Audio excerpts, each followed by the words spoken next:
एके ठिकाणी एका गावात सोनाराचं आणि लोहाराचं दुकान शेजारी होतं.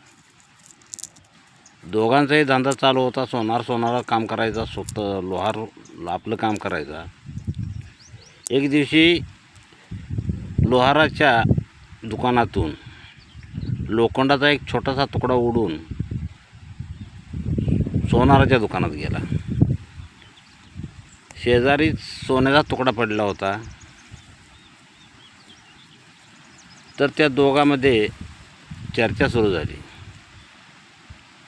सोन्याचा तुकडा बोलायला लागला, म्हटलं आपण दोघं पण एकाच नशिबाचं आहे, कारण आपल्याला ठोकून ठोकून घडवलं जातं आहे आणि ठोकून ठोकून आपल्याला मार लय खायला लागतो आहे.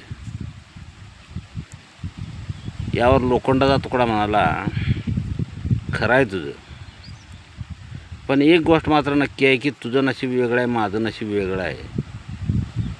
कारण तुला ठोकणारा दुसराच कोणतरी आहे, पण मला जो ठोकतोय तो माझाच कोणतरी नातेवाईक, जातभाव आहे, जातबंधू आहे. याचं वाईट वाटतंय.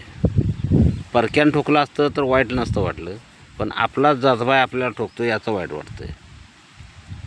बंधूंनो, गोष्ट अशी आहे, ज्यावेळेला आपतेष्ट आपलेच नातेवाईक आपल्या विरोधात असतात त्यावेळेला आपली हार ही नक्की ठरलेलीच असते.